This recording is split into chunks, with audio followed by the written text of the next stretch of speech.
Alhamdulillah saya ini dapat ilmu di Yajri, Ya, betul. beasiswa di Yajri, Ya, betul. dapat istri di Yajri juga, alhamdulillah.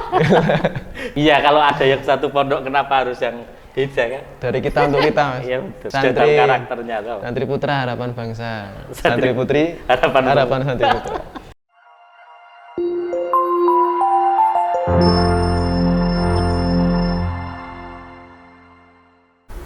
Bismillahirrahmanirrahim. Assalamualaikum warahmatullahi wabarakatuh. Datang lagi di channel kita di Tripod Santri Podcast Islami dan menginspirasi. Pada kesempatan hari ini kita sudah kedatangan tamu yang mungkin tidak asing lagi bagi teman-teman pemirsa di Sirojuna Channel. Ini alumni kita tahun 2006, kedatangan dari, kalau asalnya dari Tempuran tapi sudah melanglang buana di negeri Onta. Selamat datang Mas Wafa di channel kami. Terima kasih Mas Gun dan segala krunya. Apa kabar ini? Alhamdulillah sehat walafiat. Anak-anak sehat? Sehat semua. Istri sehat? Sehat. Masih satu? Masih satu. Alhamdulillah. Ada rencana nambah? Enggak ada? Tidak berkenan menjawab. tidak akan pernah dijawab. Jadi langsung saja ini Gus, mengingat sekarang ini kan sebentar lagi akan ada Hari Santri. Menurut jenengan ini santri itu kayak apa toh? Sosok santri itu ya? Nggih. Santri itu kalau di lingkup bahasa kita memang disebut santri. Kalau di dalam lingkup bahasa Arab disebut thalib ilm. Thalib ilm. Ya. Thalib ilm itu adalah orang-orang yang setiap harinya berkecimpung belajar mencari ilmu. Dan thalib ilm ini punya karakter sendiri, Mas. Gitu ya? Karakter sendiri, nggak hanya pintar dalam wawasan keagamaannya saja, akan tapi mesti juga akhlaknya, perilakunya mencerminkan ilmu tersebut. Berarti tidak harus tinggal di pesantren ya?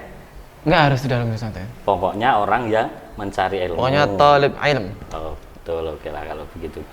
Kan jenengan ini kan kalau nggak salah angkatan 2003 ya, masuk di Yajri kita ini ya? Betul sekali, tahun 2003. 2003 masuk, kemudian belajar di sini 3 tahun, kemudian tahun 2006 selesai dari sini.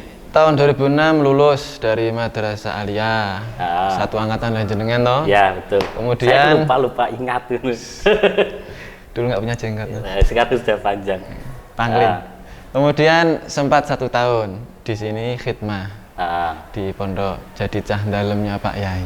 Sebuah kehormatan, alhamdulillah. Kemudian tahun 2007 saya mulai berangkat ke Kota Makkah Al-Mukarramah. Itu ceritanya gimana kok dari sini ujuk-ujuk saja sampai di Mekah itu? Ceritanya simpel, Mas. Jadi tadi Mas Gunaryo tanya tentang karakter santri. Salah satu karakter santri adalah taat kepada sang guru. Santri dengan kiainya. Ketika kiai memerintahkan sesuatu, kita taat begitu saja. Alhamdulillah saat itu tahun 2006 diperintahkan oleh Bapak Kiai kami, yaitu Bapak Minanur Rahman Ansori, diperintahkan untuk daftar ke universitas di Kota Makkah. Itu 2006. Nah, kami sebagai santri ya nggak banyak tanya. Nderek Kiai mawon didhawuhi, "Nang jenengan istikharah." Siap. "Nang jenengan siapkan berkas." Siap. Ternyata setelah 1 tahun berlalu datanglah surat panggilan, diterima di Universitas Ummul Qura di Kota Makkah. Alhamdulillah. Jadi ceritanya simpel, sederhana itu, Mas Gun. Berarti nggak perlu persiapan Pak Yai ya? Didhawuhi Pak Yai laksanakan, wah diterima, alhamdulillah. Nggak perlu persiapan gitu? Atau memang sudah siap ini? Sudah siap sehingga tidak perlu persiapan gitu? Ya sudah siap tapi perlu disempurnakan persiapannya, gitu. Mas. Termasuk bahasanya. Bahasa jelas, alhamdulillah. Dulu ketika di Yajri belajar bahasa Arab, ada Ustadz Musa Ramadan, ada Ustadz Sitah, Masya Allah, bahasa Arabnya bahasa Arab yang aplikatif untuk percakapan sehari-hari, sangat diperlukan untuk di Kota Mekah sana. Juga belajar yang bahasa Arab yang bersifat untuk membaca teks-teks Arab dari Bapak Habib Masykur, sekarang menjadi kepala Madrasah Aliyah, Masya Allah. Ya, betul. Sudah siap, Mas. Cuman perlu ada penyempurnaan. Alhamdulillah. Ini kan gini, Gus. Jadi tradisi pesantren di kita atau budaya khususnya pesantren umumnya orang Indonesia kan mungkin berbeda ya dengan yang ada di Arab Saudi. Ini bagaimana ini cara mensikapi atau cara adaptasinya biar bisa hidup nyaman begitu? Oh, kisah saya ini, Mas? Iya. Oh ya. Jadi orang kalau merantau kemanapun, nggak hanya di Mekah atau di Saudi Arabia, entah dia merantau ke Korea, kemarin ada santri Hajri yang ke Korea, ya, ada juga Ajen Toat, Masya Allah, betul, sudah pulang kemarin ketemu pas acara Bukhoren. Ya. Juga ada santri Haji yang di Jepang ada tuh, Mas, ya ada. Terus ada pula yang di negara Yaman, Masya Allah. Nah, peribahasa yang telah diajarkan kepada kita sejak kecil, lain ladang lain belalang, lain lobo lain ikannya. Setiap negara punya budaya sendiri, makanan juga beda. Jadi ada istilahnya kaget dengan budaya setempat. Bisa dicontohkan kalau makan di sini Indonesia kita makan 3 kali sehari, pagi nasi, siang nasi, malam nasi. Kadang tengah malam ya. Tengah malam. Nasi lagi. Ternyata di sana enggak seperti itu. Iya. Makan nasi untuk makan siang dan makan malam. Sedangkan makan pagi tidak makan nasi. Kaget juga, Mas. Iya. Nasinya juga berbeda. Itu memang butuh adaptasi, butuh juga dengan bahasa, dengan tata cara peribadahan juga berbeda. Jadi memang butuh waktu. Pertama kaget, nggak nyaman, karena nggak biasanya seperti itu, Mas. Nggak nyaman. Istilah kerennya apa ya? Culture shock atau apa? Jadi kaget dengan budaya setempat. Contoh tadi makanan. Nggak biasa makan, pagi hari nggak ada nasi, makanya roti. Kita makan roti nggak kenyang, Mas. Biasanya makan bubur. Iya. Terus dikatakan belum makan kan, Gus, kalau makan roti itu. Udah makan belum, baru makan roti kan. Iya. Dan itu makan nasinya berbeda dengan nasi kita. Rasanya berbeda, ya Allah. Jadi perlu penyesuaian juga untuk masalah bahasa. Bahasa memang dulu diajari Bapak Musa Ramadan, Bapak Sita, bahasanya aplikatif sekali. Tapi ternyata nyampe sana, ya berbeda sedikit. Ada perbedaan sedikit. Jadi perlu penyesuaian. Juga tata cara sholat. Kebetulan kita di Indonesia banyak yang bermadzhab Syafi'i. Kalau sholat, betul. Allahu Akbar, Bismillahirrahmanirrahim, Alhamdulillahirabbil alamin. Nyampe sono, Allahu Akbar, Alhamdulillahirabbil alamin. Loh, bismillahnya kok nggak dibaca? Kaget, Mas. Ini kelompok lain ini kan? Kelompok lain, tapi kok sak-negara? Bingungnya gitu. Dulu alhamdulillah ketika diajari Bapak Yai Minanul Ansori mengajarkan kepada kita semua untuk rajin sholat jamaah. Ketika nyampe Mekah ternyata negara ini, kota ini itu rajin semua sholat jamaah. Warganya, anak muda, orang tua, jamaah semua. Jadi saya juga terbiasa jamaah dan tidak kaget karena memang sudah diajari di sini untuk sholat jamaah. Cuman di tahun pertama kaget, Mas. Kok bismillah? Sah enggak? Ya kita udah belajar bahwa ada madhab Syafi'i, ada Hambali, dan itu bener, cuman nggak nyaman, Mas. Nggak nyaman. Dan itu memang butuh adaptasi. Terus nih caranya ini mensikapi hal-hal yang tadi berbeda kayak makan ini kan, opo yo teko dimakan gitu, apa cari makanan lain nih biar lantai dulu gitu. Apa itu kok seadanya dimakan? Ya karena kita dulu masih mahasiswa baru, jadi ya nggak tahu kalau di Mekah itu ada warung Indonesia, nggak ngerti, Mas. Ada mie ayam Pak Kumis. Ada Mas, warteg. Warteg ya. Warteg di sebelah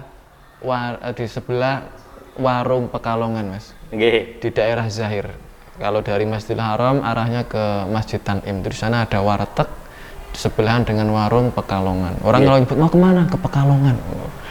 Di sana warung Indonesia, makanannya persis di sini. Dulu kami masih mahasiswa baru, Mas, jadi nggak ngerti, kurang jauh mainnya, jadi nggak ngerti. Ternyata makanannya kayak gini, makan di kantin kampus kok kayak gini, ya Allah ya. Dimakan apa adanya, karena masih mahasiswa baru. Tapi setelah 3 tahun, 5 tahun, Masya Allah sudah tahu, Mas. Sudah nyaman dan sudah tahu warung-warung Indonesia. Tapi kalau nyamannya gimana? Sudah nyaman dengan mulai nyaman dengan makanan-makanan Arab ya? Ya kalau saya sih nyaman-nyaman. Akhirnya setelah 1 tahun jadi nyaman sendiri, Mas. Terbiasa. Bahkan sampai sekarang sudah pulang ke Indonesia, kalau pagi hari saya nggak bisa makan nasi, roti. Paling minum teh yang hangat-hangat atau kopi, terus sambil makan roti 1-2 cukup. Karena sudah terbiasa di sana, kan? Makan ringan pagi itu. Ringan. Ini terkait dengan budaya yang berbeda. Mungkin sistem pembelajarannya juga mungkin berbeda, Gus. Di tempat kita kan klasikal, kemudian ya seperti yang kita alami saat inilah dengan yang ada di Mekah ini. Beda. Ya kalau klasikal sama Mas. Untuk lembaga pendidikan seperti MTS, Aliyah, kampus sama klasikal. Kemudian kalau di masjid, niko apa istilahnya kalau Pak Yai satu terus banyak santri. Bandungan juga ada di Masjidil Haram sampai sekarang. Nah itu mirip sama. Hanya saja bahasa pengantarnya bahasa Arab. Inggris juga enggak? Inggris tidak, tapi digunakan untuk kalau di kampus untuk jurusan yang umum seperti teknik, kimia, fisika memang ada beberapa yang harus memakai bahasa Inggris. Bahkan ada beberapa orang Indonesia menjadi dosen di Jeddah ada, di Mekah juga ada memakai bahasa pengantar bahasa Inggris. Membanggakan sekali. Kalau saya kurang membanggakan Mas, saya ini orang bilang mahasiswa di Mekah. Yang membanggakan adalah mereka ini dosen di Mekah. Dosen cuman kan waktu itu juga tahun berapa kan jenengan juga dapat penghargaan kan itu yang dari rektor langsung itu kan? Oh enggak. Itu ceritanya gimana itu? Jadi ya setiap tahun ada pemilihan mahasiswa terbaik dari setiap fakultas, bukan jurusan, fakultas. Di setiap fakultas ada pemilihan mahasiswa terbaik dinilai dari nilai tertinggi. Kalau kita IPK gitu mungkin ya? Iya, IPK-nya. Alhamdulillah saya masuk S1 tahun 2011.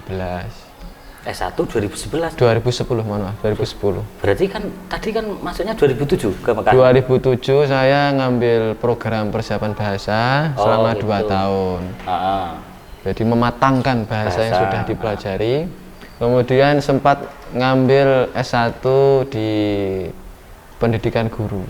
2 semester, terus saya pindah ke jurusan lain. Jurusan fakultasnya ada wa Usuluddin, jurusannya Alkitab was Sunnah. Spesifik bahas tafsir dan hadis. Nah, itu masuknya tahun 2010. Saya lulus tahun 2014. Di tahun pertama dan kedua alhamdulillah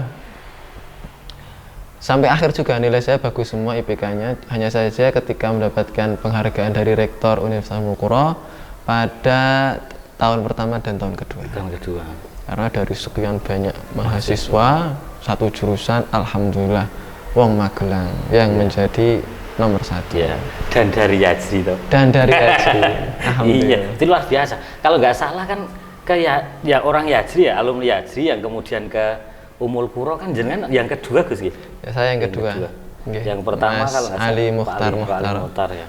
Ya, mengenai yang tadi penghargaan dari rektor tadi ada cerita yang agak lucu. Jadi saya ngumpul dengan teman-teman saya di gerbang fakultas. Biasa waktu istirahat ngobrol-ngobrol, ada teman dari Mesir, ada teman dari Saudi, ada teman dari Amerika juga ada, dari India ada, terus ngobrol.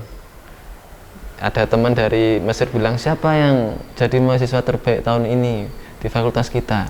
Tebak-tebakan. Oh, diem semua. Terus dia ngomong, apakah ini orang Saudi? Apakah kamu orang Amerika? Enggak, orang Indonesia. Masya Allah. Alhamdulillah.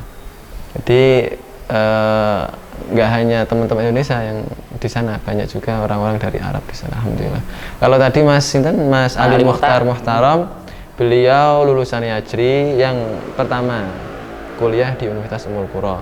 Dulu ketika saya tahun 2006 diperintahkan Abah Yai Ansori untuk daftar ke Ummul Qura, tanya-tanya kepada beliau, minta arahan beliau, bahkan minta tolong, ini berkas saya Mas Ali, mohon diajukan. Kan zaman dulu Mas belum online Mas. Iya, masih ini ya. Masih offline, jadi harus titip, ini berkas saya, gitu diserahkan langsung.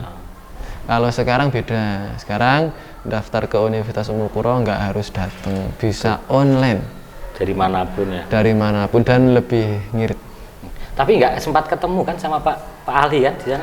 Sempat ketemu, jadi ketika saya diterima tahun 2007 saya sempat 2 tahun satu kamar dengan beliau. Oh, berarti posisi jenengan di sana, itu Pak Ali juga masih di sana? Masih di sana. Saat itu Mas Ali Mukhtar, beliau sudah lulus, nggak di penghujung S1.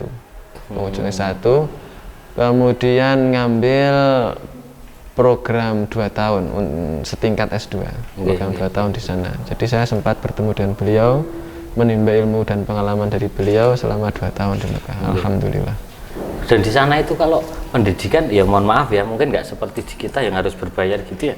Kalau di sana gratis semua gitu. Alhamdulillah untuk negeri Mas, untuk sekolah negeri gratis semua dari TK sampai S3 gratis semua. Alhamdulillah. Jadi kalau orang lahir di sana pendidikan terjamin asalkan masuk negeri. Dan itu nggak hanya terbatas untuk warga pribumi. Oh gitu. Kami, teman-teman kami ada yang punya, teman kami mahasiswa punya anak di sana. Iya. Sekolah TK, sekolah SD gratis Mas. Gratis semua. Jadi dia cuma mikir memberi uang saku. Kalau uang saku tetap masih dari orang tua ya. Saku harus orang tua. Kalau peralatan masih sana. Buku, tas, seragam dikasih semua. Ya, enak ya, jadi orang Saudi. Saya kapan-kapan mau ke sana. Jadi orang Saudi. Ya, ini kan ceritanya begini, jenengan kan kalau nggak salah istrinya juga dibawa ke sana atau itu? Alhamdulillah, saya menikah tahun 2014. Ya. Lulusan Yajri juga. Ya. Alhamdulillah saya ini dapat ilmu di Yajri. Ya, betul. Beasiswa di Yajri. Ya, betul. Dapat istri di Yajri juga. Alhamdulillah. Iya, kalau ada yang satu pondok kenapa harus yang beda kan? Dari kita untuk kita Mas. Iya betul.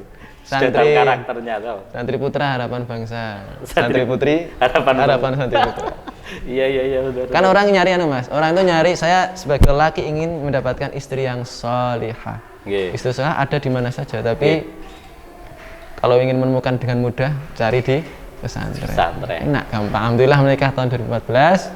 Kemudian setelah itu nggak nyampe sekitar 6 bulan istri saya bawa ke Mekah. Alhamdulillah. Kemudian istri saya juga sempat belajar kuliah di kampus yang sama. Dulu udah lulus di IAIN Salatiga. Iya betul. Dulu masih namanya STAIN tahun 2013.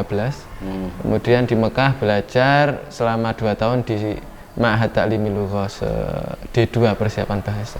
Mematangkan bahasa Arab yang sudah diajarkan Pak Musarmadan, Pak Sitah di Yajri, dilanjutkan di sana. Alhamdulillah hasilnya bagus Mas. Istri saya ini lebih pinter bahasa Arab dari saya. Karena wanita ini Masya Allah lebih cepat nangkap. Banyak ngomongnya kan? Cenderung lebih cepat praktek tapi nggak supel dengan ngobrol sama orang Arab mudah. Kalau saya secukupnya. Berarti kan dulu dari S1-nya di IAIN Salatiga, terus ke Mekah berarti S2? Nggak S2, nggak bisa. Jadi belum nyambung, belum connect antara belum nyambung antara S1 di Indonesia dengan S2 di Universitas Ummul Qura di Mekah. Karena jurusannya? Kurang tahu. Kalau di Mekahnya belum. Akhirnya karena ingin kuliah ya dimasukkan ke D2 persiapan bahasa. Tapi alhamdulillah Mas, meskipun bukan magister, bukan S2 tapi mematangkan apa yang sudah dipelajari itu mantap sekali. Alhamdulillah. Dan sempat juga kan menjadi mahasiswi teladan kan? Alhamdulillah di setiap semester. Alhamdulillah saya mahasiswa teladan, istri juga mahasiswa teladan. Berarti keluarga teladan. Sama saya keluarga telatan. Kalau datang telat. Jenengan kan salah satu lulusan Yajri terbaik tahun 2006 juga. Tahun 2006 yang lulus terbaik garwane jenengan. Pada zamannya. Ya itu berarti kedua anaknya lahir di Mekah semua? Anak saya 2, yang pertama Fadwa lahir di kota Makkah tahun 2016. Kemudian alhamdulillah diberi amanah lagi, rezeki lagi punya anak kedua lahir di Indonesia. Oh, yang kedua ini lahir di Indonesia? Lahir di Indonesia, alhamdulillah. Tapi masih bau-bau zam-zam juga. Enggak, tapi produksinya di sana. Cuman lahirnya aja pas di Indonesia kan. Enggak, ini Gus kan jenengan kan sudah dari sana nih, sudah dari Mekah. Dan alhamdulillah juga kan sekarang ngabdi di pesantren asal nih. Kira-kira harapan kedepannya nih yang kira-kira perlu ditiru lah, karena mungkin nggak semuanya kan ditiru yang di Mekah dibawa ke sini, yang kira-kira bisa diadopsi untuk pembelajaran atau anak-anak, kira-kira seperti apa Gus? Menurut pendapat saya ya mungkin subjektif Mas, bukan objektif. Saya Yajri itu sudah bagus sekali. Karena saya lulusan sini juga menikmati pendidikan di sini, dan ketika saya mencari ilmu di Mekah juga nggak keteteran, bisa mengimbangi. Artinya lulusan sini juga bisa mengimbangi ilmu yang ada di kota Mekah sana. Sudah sangat bagus sekali. Cuman mengenai pertanyaan Mas Gun tadi, apa yang bisa ditiru di Mekah, karena saya ini spesifiknya bidang tafsir, bidang hadis, ya yang saya pandang masalah itu. Alhamdulillah di tahun ini Kepala Sekolah Madrasah MTS Bapak Madrasah Haji Bapak Abdul Hakim memberi amanah saya untuk ngajar kelas 1 MTS, ngajar mata pelajaran muatan lokal hadis.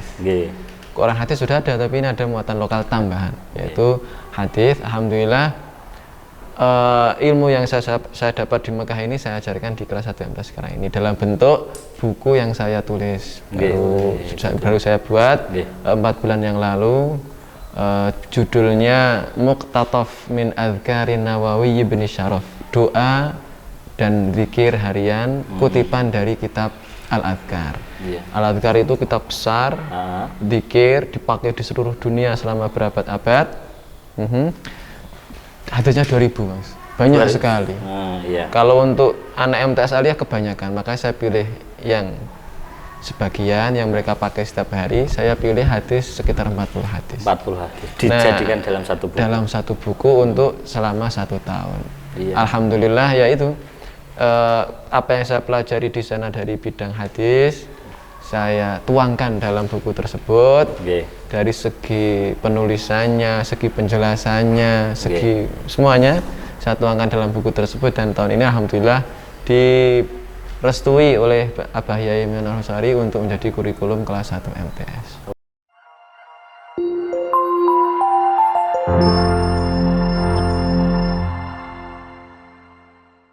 Gimana Gus terkait dengan program-program Yajri, kan tidak terlepas juga nih, kemarin juga putranya Abah juga baru pulang. Masya Allah, tabarakallah, Gus Siraj Abdurrahman, Kiai Haji Siraj Abdurrahman. Itu lama ya di sana bareng-bareng dengan jenengan? Ya alhamdulillah tahun 2017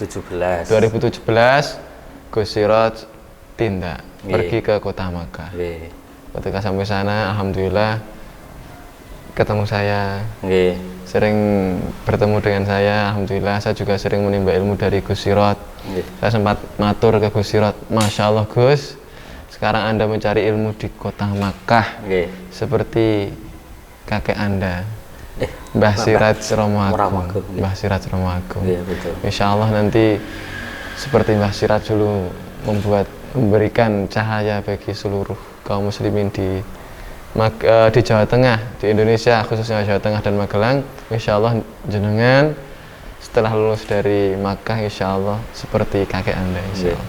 Luar biasa, pertanda baik sekali. Dan pemikiran beliau juga langsung diterapkan ya. Ini kan terbukti setelah beliau pulang dari Mekah beberapa lama langsung menggagas berdirinya Ma'had Ali kan. Masya Allah. Termasuk jenengan juga kan pengajar Ma'had Ali. Ini harapannya nanti seperti apa ini kemasan Ma'had Ali ini? Jadi Mas Siraj Masya Allah begitu pulang bergerak cepat, sangat produktif sekali. Belum sampai setahun sudah menggagas berdirinya Ma'had Ali. Sekarang sudah mulai pembelajaran selama kurang lebih 3 bulan.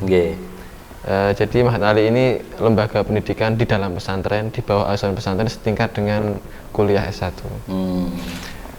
Alhamdulillah saya termasuk beberapa ustadz yang didhawuhi Gus Siraj, diperintahkan beliau untuk ikut berkecimpung di Ma'had Ali ini. Alhamdulillah saya ngajar mata kuliah hadis. Untuk semester 1 ini kami belajar kitab Arba'in Nawawiyah.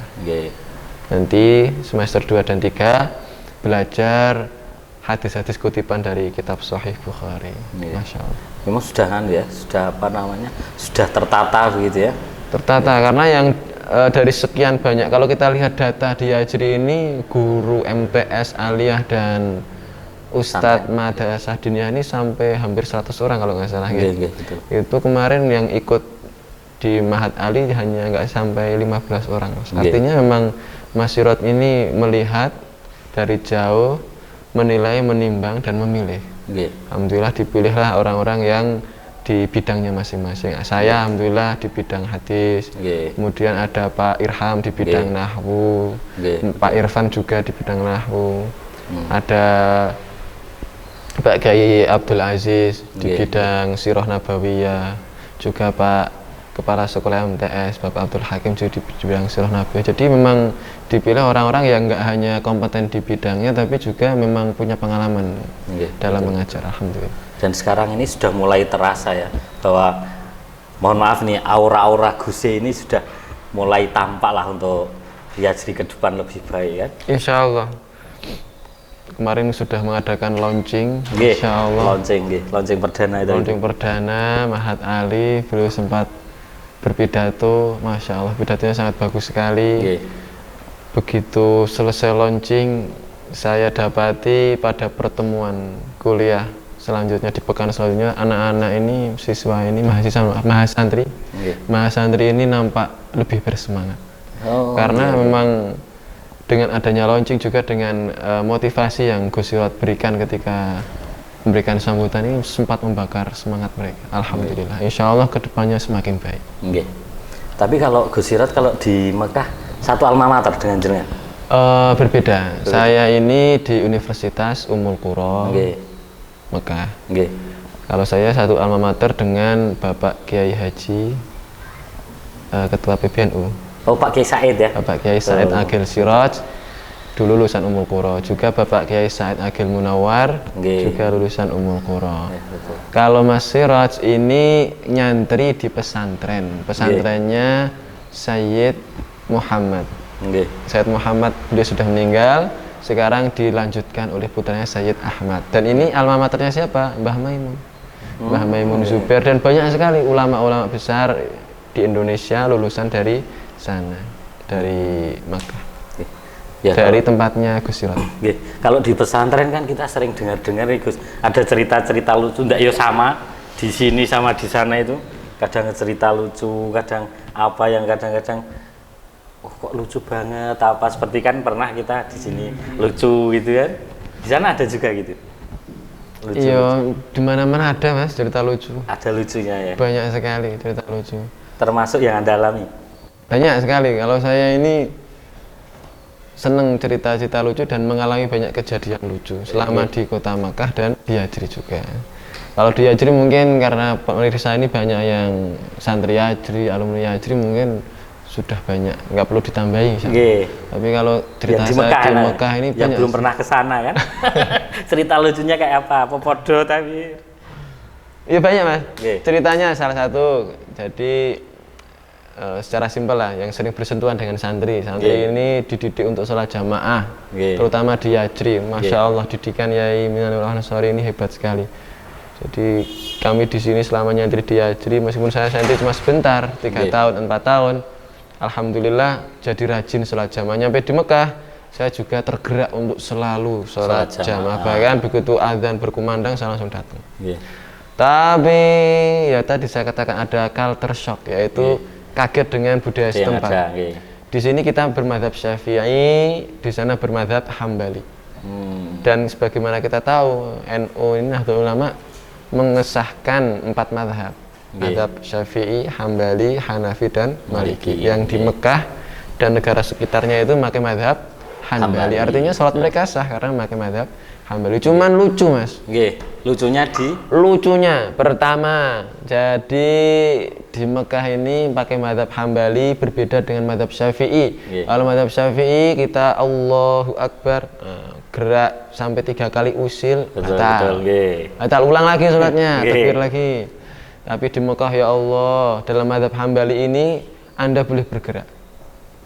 Boleh bergerak banyak, asalkan ada keperluan, bukan main-main. Kalau main-main batal. Tapi kalau ada keperluan boleh. Misalnya ada orang menggendong bayi, naik turunkan bayi, kan gerak banyak sekali. Ada orang ngambil tisu, banyak sekali. Terus ada orang matiin HP berisik. Tapi kalau ngangkat telepon nggak boleh ya. Tiba-tiba sholat ada telepon terus diangkat. Ini kejadian dengan saya tahun 2018. Gimana? Ini nggak berbicara mazhab ya. Ini orang yang jahil, bodoh, nggak ngerti. Jadi saya sholat di Masjidil Haram tahun 2018, sholat tarawih. Kemudian di rokaat sekitar 12 ada orang di samping saya, HP-nya berbunyi Mas. Berisik sekali. Dibiarkan sama dia, dipencet, mati. Tapi bunyi terus. Lagi. Akhirnya di tahiyat akhir karena dia udah nggak kuat diangkat teleponnya. Dia ngomong ba'das shalah. Aku ke sholat, nanti setelah sholat telepon lagi. Ke tahiyat akhir. Iya. Akhirnya kami ini yang sekitar nahan ketawa Mas, nggak kuat, nahan ketawa sekencang. Begitu salam, ramai satu ruangan ketawa semua. Dicari orangnya nggak ada Mas, langsung kabur. Dan itu yang tidak dibolehkan kan, gerak yang tidak dibolehkan betul, karena ada tujuan itu kan. Nah itu karena geraknya nggak masalah, mungkin karena mencet sebentar, cuman yang dimasalahkan adalah dia ngomong. Jadi ini nggak bicara mazhab kalau cerita ini ngomong masalah ini orang nggak tahu atau nggak tahan. Nah kalau cerita mazhab Mas, jadi saya pernah dulu di asrama, saya tinggal di asrama di daerah Aziziyah dekat dengan Mina, asrama mahasiswa Mulkuro. Ketika sholat, imamnya bersin. Ghairil maghdubi alaihim waladdallin, amin. Haji. Dia mau mengelap ingusnya. Dia masukkan tangan ke sakunya di sini karena pakai. Ya, saya pikir masuk, dia nyari tisu. Oh, tisu. Saya pikir tisunya sudah siap Mas, tinggal dilap. Ternyata ya Allah, dia mengeluarkan tisu itu yang pakai plastik kecil. Iya. Dibuka, dipilih-pilih, terus dimasukkan, terus masukkan. Ini geraknya berapa kali? Ini dalam mazhab Syafi'i sudah batal. Tapi dalam mazhab Hambali tidak batal karena gerakan banyak yang karena ada kebutuhan, mereka punya dalil sendiri. Iya. Tapi meskipun saya tahu itu mazhab Hambali itu sah, tapi saya merasa nggak nyaman. Jadi akhirnya saya bingung, ini kalau sholat jamaah kok kayak gitu, kalau nggak jamaah kok rugi di Mekah nggak jamaah. Betul. Ya seperti itu Mas, salah satu cerita lucu yang saya alami. Lucu ya, betul. Oke Gus, terima kasih banyak atas kedatangannya di channel kita. Semoga lain waktu kita bisa bertemu lagi. Sehat-sehat selalu untuk keluarga, tambah barokah, tambah rahmah dan lain sebagainya. Terima kasih atas kedatangannya. Teman-teman jangan lupa terus pantengin terus di Siro Juna Channel, Tripod Santri Podcast, Islami dan menginspirasi. Oke, terima kasih. Wassalamualaikum warahmatullahi wabarakatuh. Assalamualaikum warahmatullahi wabarakatuh.